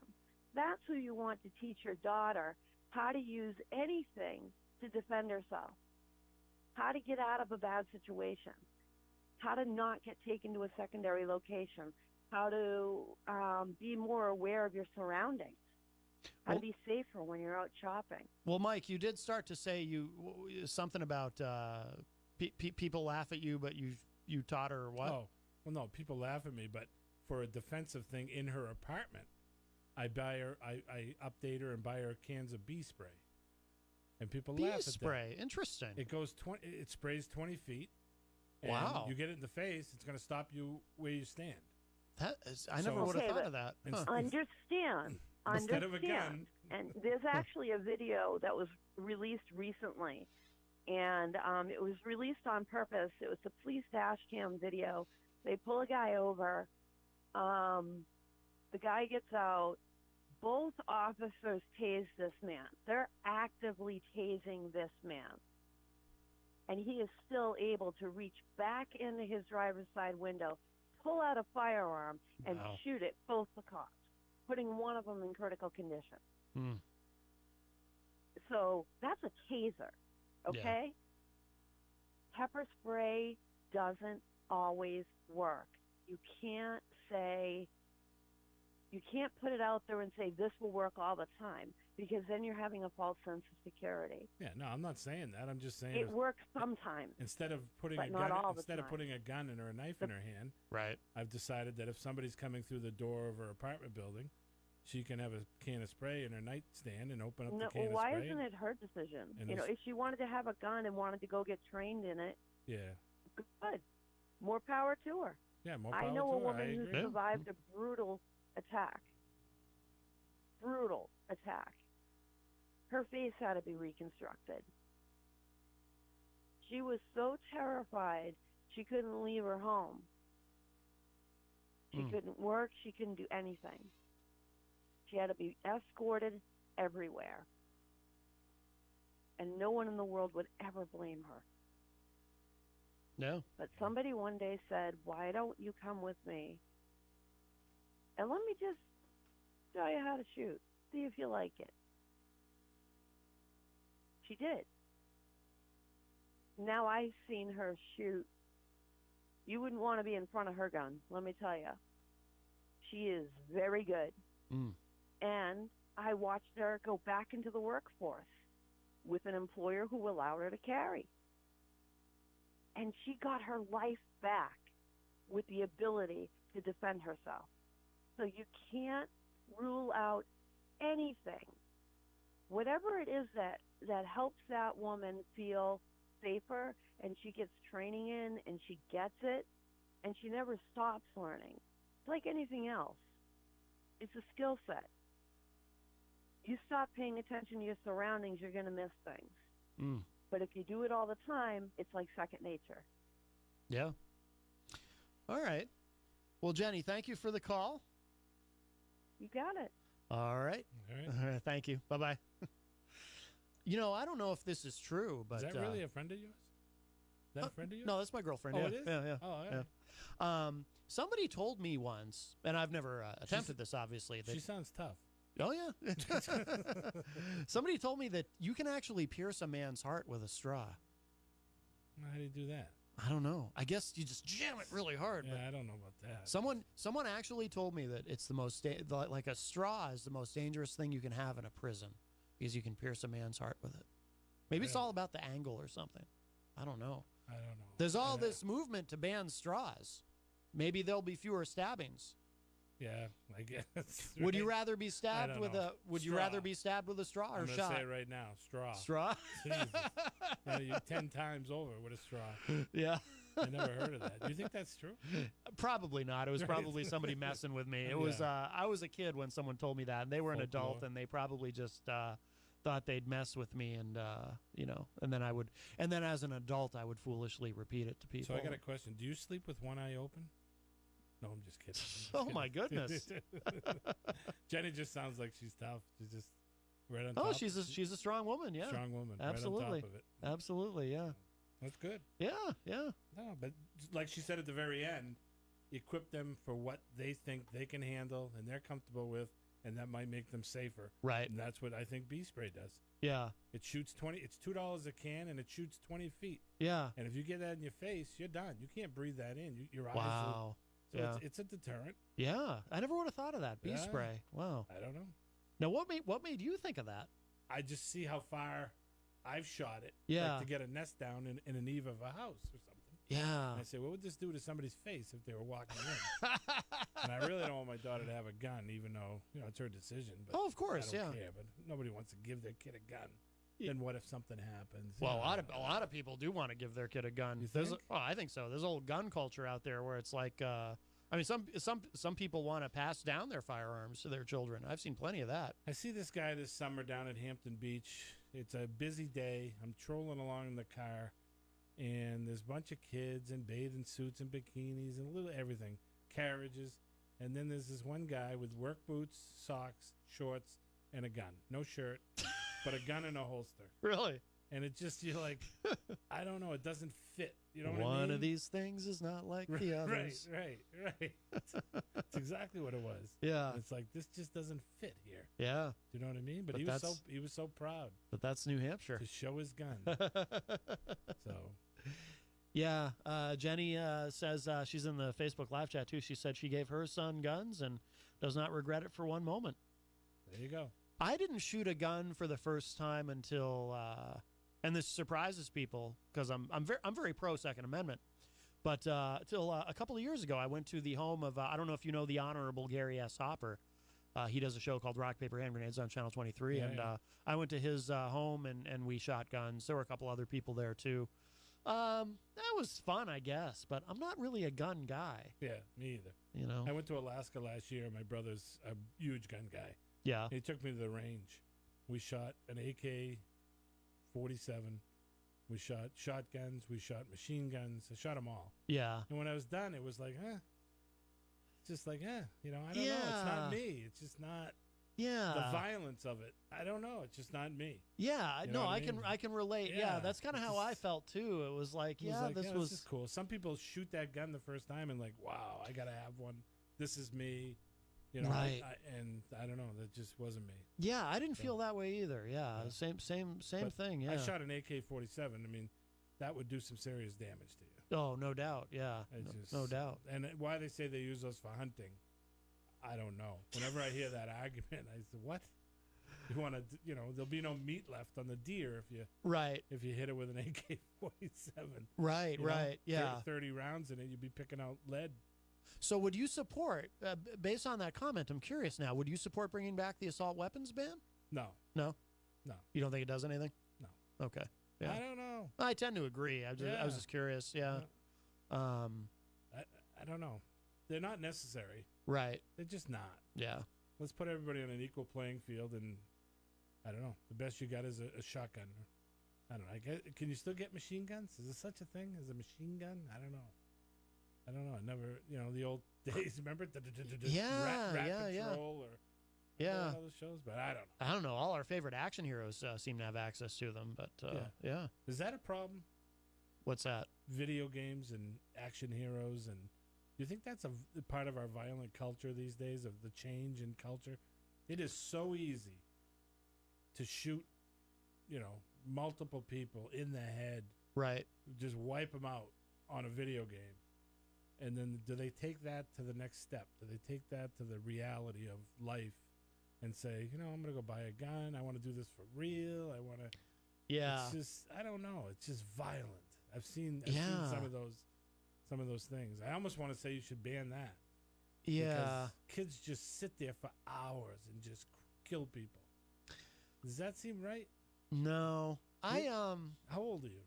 I'm 45. Yeah, I'm 59. So we're not too far off. We're a decade apart, but a decade and a half apart. But back in the day, we didn't have that. Yeah. Right? When you were 13, you didn't have video games. So we had video games when I was a kid, but we didn't have first person shooters. No, it was Pac-Man, right, Donkey Kong, and things like that. Yeah. Now it's just violence, and the more violent, the better. Yeah. What's the name of that big army one they all play? Call of Duty. Call of Duty. Yeah. And it's Call of Duty 8 multiplied by 6. Yeah. It's just death. You know. Yeah. The lead guy's got a rocket, a machine gun. I mean, what is that reality? I mean, so it's interesting that you say that, because I wonder too about, like, I don't necessarily think, like, I've played Grand Theft Auto a few times, right. You know, that game, and the few times that I played it, because I'm not a gamer, because I used to play video games, but I find them very addictive. Right. So I learned to avoid them. I always say I don't play video games for the same reason I don't smoke crack. It's just very addictive to me. But the few times, like, I played Grand Theft Auto, I would just be screwing around, like running pedestrians over and whatnot. Right. You know, just for whatever reason. But I'm not going to actually go out and do that. However, so you brought up Call of Duty and these games, these video games that glorify war and sell war, essentially. Right. I think there is something to that. And in fact, I remember, and I don't know if this was supposed to come out or if this was part of a leaked document or something, but somebody at the Pentagon at one point acknowledged that they like video games, war-based video games, because they actually are an effective recruiting tool. Because I think there is something that happens psychologically there. They promote the idea that war is awesome and cool, and I think there's a desensitizing effect. And I do think if you play these games and you're playing them on a consistent basis and you're going around shooting people in these games, I think it probably does have a desensitizing effect in terms of the idea of shooting people, and also the idea that that there's no consequence. Right. Because nobody's, nobody's actually dying. And intellectually, you know that, right, when you're playing the game. You know consciously nobody's actually dying, so it's okay, it's just a game. But what's going on subconsciously as this is going on? That's my point. Yeah. And they're 10, 12, 13, impressionable. Yeah. Things that will stick to them. Yeah. And then I'd like to know, I always wanted to know, every time I hear of a mass shooting, I always wonder if first thing I think of, I said, did this guy play some kind of video games that had mass shooting in it and had violence in it? I always wish I knew that. I wish the police would say that, but I don't know if they would. But just to say, he had a collection of Call of Duty tapes, so the guy knew about shooting, and going into a school or shooting. It's just, I don't know. Yeah, it worries me. But I don't find that school thing to be a hard fix. Do you? I don't understand why this is such a hard fix. Why don't they put in every budget of every school system some money for retired police officers to walk around the school? Yeah, I don't think it's a bad idea. For some reason, some people get very freaked out about that idea. I don't know. I don't understand why. Yeah, they don't have to be showing their gun or anything. Right, exactly. In high school, they call it a resource officer. People can go up to them. They all like them. Right. And then mainly have people come through one door. Yeah. So simple as that. You got to come through one door. Yeah, yeah. There's got to be a metal detector. There's got to be a guy standing there that's a retired police officer. 2 per building, not one. Mm-hmm. So if one's going to the bathroom or one's doing whatever he's doing, the other one's around. And how much is it for 2 retired police officers to guard a school? Right. I would think they'd want a little part-time job. Yeah, It's not a hard job. Right. Yeah. It's kind of thing like buying airwaves on, you hope it never happens. It's something you hope never happens. Right. I still go into schools. I do a lot with schools. I install handicap lifts and elevators. Oh, no kidding. Yeah, for a living. And I still go into schools now that I walk right in the front door. Elementary schools. Happened 2 weeks ago. Yeah. I couldn't believe it. I usually got to go and ring the bell on most of them. Who are you? Identify yourself, which is great. I love it. Yeah. It's not a pain to me. It's the right thing to do. My daughter's an elementary school teacher. I want the right thing. I want schools protected. Of course. But I opened the door and walked right in, and I was shocked. I was like, whoa. Are you missing the boat here? Wow. Yeah. You just can't be doing that. Right. Right. You got to start with the basic. Bring a buzzer and have a video camera. Who are you? Yeah. Let's start with the basics, right? Yeah. Can't just be, come on in. Now, how do you feel about because this is a very, very divisive issue, and it's probably never going to happen nationwide because it ends up not losing steam pretty quick. But the idea of perhaps arming teachers or allowing teachers who want to be armed to be armed. I don't have a problem with that at all. Yeah. I don't know.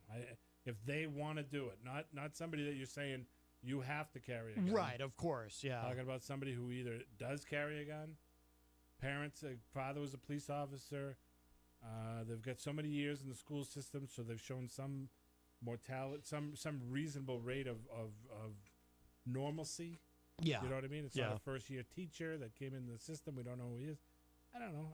I don't have a major problem with that. I don't know. Yeah. But on the other hand, why don't they? I sell handicap lifts, or they have metal doors that are on an interlock system, and when the door is shut, the door locks. Why aren't we doing that? Why doesn't every classroom have a door that just is impenetrable? So they hear shooting, the whole school's not running from here to there. Mm-hmm. You hunker down in your room and you lock the door, and it's a metal door. You can't get through. I don't know. Things like that, I wonder. I just say, what? That's the basics. You know what I mean? Yeah. Let's do the basics. If you got a shooter in a school and everybody's running towards them, life is good. Yeah. What about if everybody just was hidden in classrooms behind metal locking doors? Yeah. There is a counter argument to that I hear that I'm somewhat sympathetic to. I understand why people feel this way. Is that, well, you don't want to make school feel like prison, or Sure. you don't necessarily want to apply a bunker mentality, because statistically the odds of your child being a victim in a school shooting, it's infinitesimally small. But I don't have any particular objection to what you're suggesting either. As far as the armed teachers, there's a couple of communities in Texas where they're already doing that, and nothing's gone wrong. because people who oppose that idea, they think, well, if you have armed teachers, some kid's going to steal the gun off the teacher and shoot everybody or something. But that doesn't seem to be. There's got to be a lock provision with you, the teacher, and maybe the custodian, or somebody has the key. There's got to be more than one access. It's got to be very regimented. Jenny in the Facebook live chat is saying, first-year teachers, really, are you saying you shouldn't leave one alone with a student? I can't win with her. Certainly that is more concerning than if the teacher has a firearm. There are schools that allow it, and everyone reports feeling safer. No, I think she's agreeing. Oh. That because she said there are schools that allow it, and everyone feels safer. Do you and her both drink wine? She doesn't drink. Oh, I was going to say, I'd love to have a conversation. Listen to you and her over a bottle of wine and just listen to the conversation sometime. Well, I'm funny when I'm inebriated. I get silly. Yeah. My problem, though, with wine is, it's funny you bring that up, because a couple of years ago, I wanted to start to drink a little bit of wine every night because, it's good for the heart. Right. And I remember thinking, geez, I'm in my 40s now. It might be a good idea to do that, The problem I have, though, is, so I tend to stay up very late working. And, I'm nocturnal by nature, so I like to be up late, and that's when I'm the most productive. And I get very drowsy. Alcohol tends to make me tired anyway, but wine, it goes right to my eyelids. Like, just even a little bit of wine, and I get very, very tired. And I'm embarrassed by this because I am Irish. So I should be able to handle my liquor. Yeah. But just a little bit of wine, I don't get drunk from it. I just get so tired. Yeah. And then I can't stay up. Like a couple of garage doors closing. Oh, yeah. Those eyes just drop. Oh, yeah. I can't, I can follow it up with a bunch of caffeine, and I can't. Yeah. Oh, Jenny's getting, she says, sorry, you need alcohol to have fun. Did I get you in trouble? Uh-oh. No, I think she's talking about mad. me? She's mad at you. I don't drink, so. Oh, okay. All right. Yeah. But you would need alcohol to have fun with Jenny. I don't think is what you're saying. Jenny and I didn't hit it off too well. No. I'm just kidding. You guys are fine. I know. I'm just kidding. It's fun. I'm a fun-loving guy. Yes. Or do you have any appearances coming up on the morning show? Or are you going to be back on the? You asked me about tomorrow, but I have a procedure on my nose. I got a little cancer spot. Oh. So they just freeze it. One of those, very simple. Yeah. 5-minute procedure, but timing was bad. So so I don't know, but in the near future, I'm sure. I fill in quite a bit when not quite a bit. I fill in when he needs when Moose is out. Moose is out tomorrow for some reason. Yeah. So my mom had to have that done. She had a little melanoma on her face, but is it actually cancerous or is it? Yeah, it is. Oh, okay. Yeah. But it hasn't spread, right? Because I already had it once. Oh, you and did? I had some on my ear. I had my ear operated on. So. Oh, no kidding. Yeah. Wow. There's a lot of people getting melanoma, man. Yeah. Everywhere I'm going, people go, I got melanoma. Jesus. I'm super careful because I don't spend much time outside we're anyway. Irish. We don't go in the sun. Right, yeah. Jeez. I'm super careful because there's been a lot of it on my mother's side of the family, and I'm one of those people. I just I go straight to burn. Right. So me too. Yeah. Me too.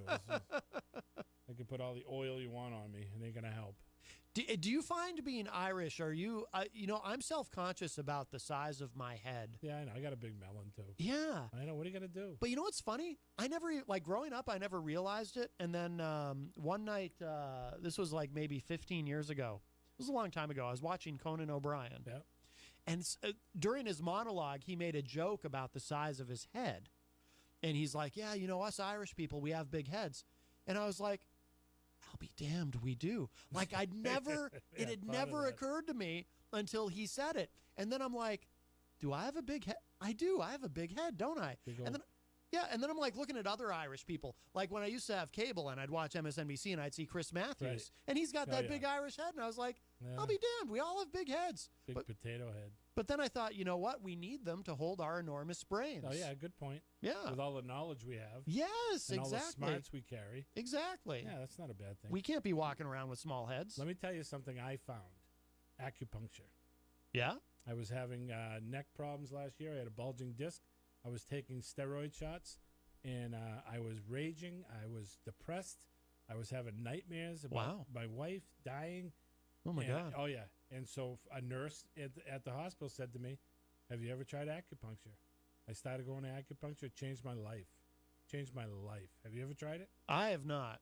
Well, except for those Elizabeth Ropp. Do you know Elizabeth Ropp, the No. acupunk? No. She works at the Manchester Acupuncture something. Right. She's been on the show a few times, and she did there's these things that you can put in your ear. You know what I'm talking about? Yeah. I forget what they're called. Ear something. For weight. A lot of stuff in the ear is for weight.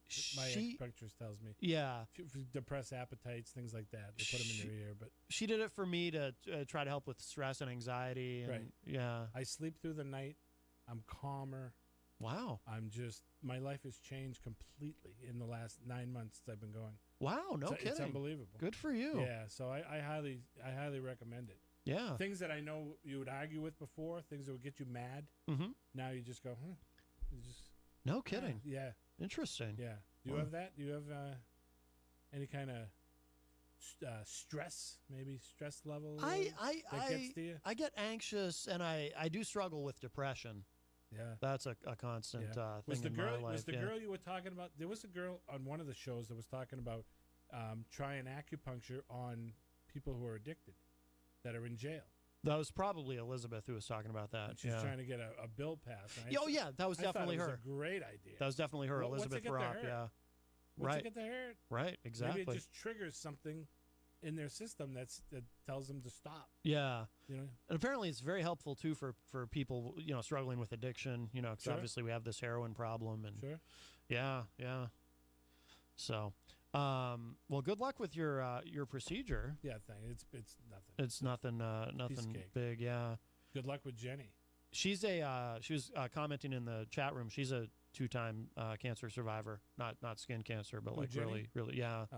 Yeah, so. I like Jenny. I haven't even met her, and I like her. Yeah. She's a firecracker. She's a strong woman. Well, maybe you get to meet her sometime, because sometimes she comes in and does a show with me, and you're welcome back anytime. I'll call in when she's here. This has been a lot of fun. Yeah, so good.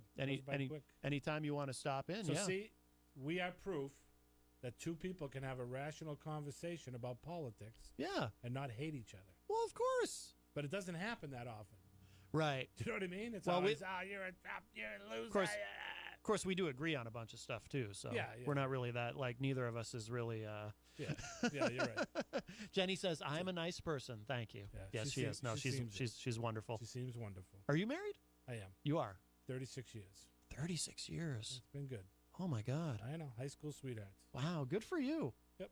Usually those relationships right out of high school don't always work out. Sometimes. That's awesome. Wow. So it's all good. Yeah, good. All right. Well, Mike Doyle, thank you so much. And of course, you can often hear Mike on the morning show calling in or occasionally stopping in. But like I said, you're welcome back here anytime. Yep. And thank you, of course, to CJ Buck from Buck Knives and the American Knife and Tool Institute for talking with us. I'm going to play a song to wrap up, so I'm going to say goodbye to everybody in the Facebook live chat, so I don't get in trouble with Facebook for playing copyrighted music. And